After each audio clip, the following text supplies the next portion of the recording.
ଏଇଠି ଆପଣ ମନ ସବୁଆଡ଼େ ବୁଲୁଛି। ଦିନକୁ 24 ଘଣ୍ଟା ଭିତରେ ଆମର ସାଇଣ୍ଟିଷ୍ଟ ମାନେ କହୁଛନ୍ତି 60,000 ଚିନ୍ତା ହେଉଛି। 60,000 ଥଟ୍ସ ଆମର ଆସୁଛି ଗୋଟାଏ ଦିନକୁ। ମନର 5ଟା ଅବସ୍ଥା। ଗୋଟେ ହେଲା ମୂଢ଼, ହରିକୃଷ୍ଣ କଥା ଶୁଣିବେ ନାହିଁ, ଭଗବାନ କଥା ଶୁଣିବେ ନାହିଁ, ଠାକୁର କଥା ଶୁଣିବେ ନାହିଁ, ଏସବୁ ମନ ଗଢ଼ା ବୋଲି କହିବେ। ମୁଁ କାହାକୁ ବିରୋଧ କରୁନି, ତାହିଁ ଭଗବାନଙ୍କର ସୃଷ୍ଟି, ଭଗବାନ କାହିଁକି କରିଛନ୍ତି ସେ ପ୍ରଶ୍ନର ଉତ୍ତର ସେ ଦେବେ। ଆମେ ଜାଣିନୁ କି ଆମେ କ୍ରିଟିସାଇଜ କମେଣ୍ଟ କରିପାରିବୁ ନାହିଁ। ସେ ମୂଢ଼ ବୋଲି ତାଙ୍କୁ କୁହାଯାଏ। ମନର ଗୋଟେ ଅବସ୍ଥା ମୂଢ଼, 5ଟା ଅବସ୍ଥା। ଗୋଟେ କ୍ଷିପ୍ତ, କି ପ୍ରକାର ଏଇଠି ବସୁଛନ୍ତି, ମନ ହେଲାଣି ଟାଇମ୍ କେତେ ହେଲାଣି, ସମସ୍ତଙ୍କର ହେଇନାହିଁ, ଖାଇବାକୁ ଯିବା, ଡେରି ହେଇଗଲା, ବାବା ଏତେ ବକ ବକ ହେଲେଣି, କ'ଣ ମିଳୁଛି, ଆରେ ଶାରଦା ବଡ଼ ଧ୍ୟାନ କେନ୍ଦ୍ର କରି ବଡ଼ ପ୍ରୋବ୍ଲେମ୍ ସୃଷ୍ଟି କଲା।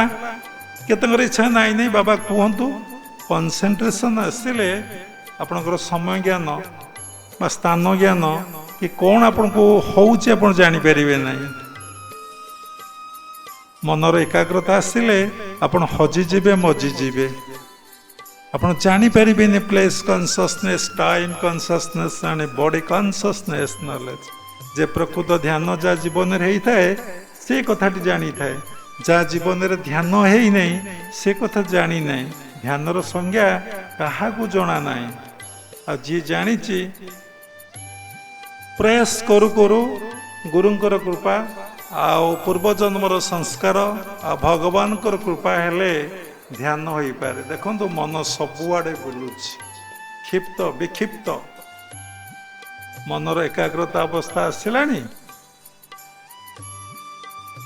ଯୋଗର 8ଟା ଅଙ୍ଗ, ଯମ, ନିୟମ, ଆସନ, ପ୍ରାଣାୟାମ, ପ୍ରତ୍ୟାହାର, ଧାରଣା, ଧ୍ୟାନ, ସମାଧି। ସମାଧିରେ ଏଇଟାକୁ ପାତଞ୍ଜଳି ଏଣ୍ଡ କଲେ। ତେଣୁ ଆମର ଯେଉଁ ପ୍ରତ୍ୟାହାର କଥା କୁହାଯାଉଛି, ମୁଁ ତ କହିଲେ 20 ବର୍ଷ ସତ୍ସଙ୍ଗରେ କିଛି ସରିନାହିଁ, ସାର କଥା କହିଦେଲେ ଭଲ। ପଦକେ ନିସ୍ତରୀ ବି ମୁହିଁ ଏତେ ଭୋଜନ କାହିଁ ପାଇଁ। ଉଦ୍ଧବ କହୁଛି, ହେ ଭଗବାନ ମୋତେ ପଦେ କଥା କହିଦିଅ, ମୁଁ ତାକୁ ପ୍ରାକ୍ଟିସ କରିବି। ମୁଁ ଏତେ କଥା କ'ଣ ଅଭ୍ୟାସ କରିପାରିବି? କ୍ଷଣଭଙ୍ଗର ଶରୀର, ବାଲ୍ୟ ଜନ୍ମ ମୃତ୍ୟୁ ଜରା ବ୍ୟାଧି ହେବ, କେତେ ରୋଗଗ୍ରସ୍ତ, କେତେ ବାଧାବିଘ୍ନ ପ୍ରତିବନ୍ଧକ, କେତେ ବିଷୟ କର୍ମରେ ଆମେ ବୁଡ଼ି ରହିଛେ, ଆମକୁ ସମୟ କାହିଁ? ସବୁ ଲୋକ ଏବେ ଗୋଟିଏ କଥା କହୁଛନ୍ତି, ସେ କଥାର ଅର୍ଥ ହେଉଛି ଆମକୁ ସମୟ ନାହିଁ। ଚିନ୍ତା କରନ୍ତୁ ମନର କେତେ ଚାଲାକ, ଏ ମନ କେତେ ଚାଲାକ। ଏ ମନ ଯଦି ପଚାରନ୍ତା, ଆରେ ତୋର ତ ସବୁ କଥାକୁ ସମୟ ଅଛି, ତୋତେ କ'ଣ ଧ୍ୟାନ, ଜପ, ସତ୍ସଙ୍ଗ, ସାଧୁସଙ୍ଗ କରିବା ପାଇଁ ତୋ ପାଖରେ କ'ଣ ସମୟ ନାହିଁ? ମୋବାଇଲରେ ଘଣ୍ଟା ଘଣ୍ଟା ଏମିତି ଏମିତି ଏମିତି ଏମିତି ଲୋକ କରୁଛନ୍ତି, ସେଥିପାଇଁ ସମୟ ଅଛି। ଟିଭି ଦେଖିବାକୁ ସମୟ ଅଛି, ଶୋଇବାକୁ ସମୟ ଅଛି, ଦିନରେ 5 ଥର ଝାଡ଼ା ମାରିଲେ ତାକୁ ଯିବା ପାଇଁ ସମୟ ଅଛି, ବନ୍ଧୁବାନ୍ଧବ ଆସିଲେ ସମୟ ଅଛି, ବାହାଘର ନିମନ୍ତ୍ରଣ କାର୍ଡ଼ କୋଉଠି ଆସିଲେ ସେଠି ଯାଇକି ଆଟେଣ୍ଡ କରିବାକୁ ବି ସମୟ ରହିଛି। ଯେମିତି ସାଧନା କଥା ପଡ଼ିଯିବ, ଧ୍ୟାନ କଥା ପଡ଼ିଯିବ, ଜପ କଥା ପଡ଼ିଯିବ, ସାଧୁ ଦର୍ଶନ କଥା ପଡ଼ିଯିବ, ଆଜ୍ଞା ସମୟ ନାହିଁ। ତମ ଭିତରେ 2ଟା ଶକ୍ତି କ୍ରିୟା କରୁଛି, ଗୋଟେ ପଜିଟିଭ ପାୱାର, ଗୋଟେ ନେଗେଟିଭ ପାୱାର। ଆପଣ ଆଗ ପଜିଟିଭ ଜାଣିବେ ନା ଆଗ ନେଗେଟିଭ କି ଜାଣିବେ? ଆଗ କୋଉଟାକୁ ଜାଣିବେ? ଆଗ ମିଛକୁ ଜାଣିବେ ନା ଆଗ ସତକୁ ଜାଣିବେ? ଏମିତି କହିଲେ ଆପଣ ବୁଝିବା, କୋଉଟାକୁ ଜାଣିବେ? ଆଗ ମିଛକୁ ଜାଣିବା। ବହୁତ ଥର ବାବା ସତ୍ସଙ୍ଗରେ କଥା କହିଛନ୍ତି। କାହିଁକି ନା ମିଛକୁ ଜାଣିଲେ ସତ୍ୟ ପ୍ରତି ଆମ ମନ ଆକୃଷ୍ଟ ହବ। ଆମେ ମିଛ କ'ଣ ଜାଣିନେ, ସତ୍ୟକୁ ଆମେ କେମିତି ଜାଣିବା? ତେଣୁ ଆମ ମନ କ'ଣ କରୁଛି ନା ମୂଢ଼ ତ ନୁହେଁ, ଏ ମନ କ୍ଷିପ୍ତ ବିକ୍ଷିପ୍ତରେ ରହୁଛି। ଦେଖନ୍ତୁ 60,000 ଚିନ୍ତା ଆସୁଛି। ସମୁଦ୍ରରେ ଯେମିତି ଢେଉ ପରେ ଢେଉ ଢେଉ ପରେ ଢେଉ ଢେଉ ପରେ ଢେଉ ଆସୁଛି, ସେ ଢେଉର ବିରାମ ନାହିଁ, ଢେଉର ବନ୍ଦ ନାହିଁ। ସେଇଭଳି ଚିନ୍ତା ଚେନ୍ ସିଷ୍ଟମ ଭାବରେ ଆସୁଛି ଆସୁଛି ଆସୁଛି ଆସୁଛି ଆସୁଛି ଆସୁଛି, ତାର ବିରାମ ନାହିଁ। ଆପଣ ଶୋଇଲେ ସୁଖ ମିଳେ। କେତେ କଥା କୁଆଡ଼େ କୁଆଡ଼େ ମୋ ମନ ପଳାଉଛି ଯେ କହିବାକୁ, ମାନେ ଏତେ କ୍ଷେରଣ ହେଉଛି ମୁଁ ଜାଣିପାରୁନି। ହେ ଭଗବାନ, ଏ ବି ମାୟା, ଏ ବି ଅହଙ୍କାର। ତେଣୁ ଆପଣ ଯେତେବେଳେ ଶୋଉଛନ୍ତି, ଟଙ୍କା ଗଣିଲେ ବି ଏତେ ସୁଖ ମିଳିବ ନାହିଁ, ସ୍ତ୍ରୀ ସମ୍ଭୋଗ କଲେ ବି ଏତେ ସୁଖ ମିଳିବ ନାହିଁ, ବୁଲିକି ଦେଖିଲେ ବି ଏତେ ସୁଖ ମିଳିବ ନାହିଁ, ଖାଇଲେ ବି ଏତେ ସୁଖ ମିଳିବ ନାହିଁ। ମୁଁ ଟିକେ ଶୋଇପଡ଼େ, ତାପରେ ଯାଇ କଥାବାର୍ତ୍ତା। ତେଣୁ ଶୋଇବାରେ ଗୋଟେ ସୁଖ ଅଛି। ଆମେ ସମସ୍ତେ ଶୋଇପଡ଼ୁଛେ, ଏଇ ରାତି ହେଲାଣି ଏତେ, ଯିବା ଶୋଇବା ନା ଆଉ କେଉଁ କଥା କହିବେ କି? କେବଳ ଶୋଇବା କଥାଟି ଆପଣ କହିବେ।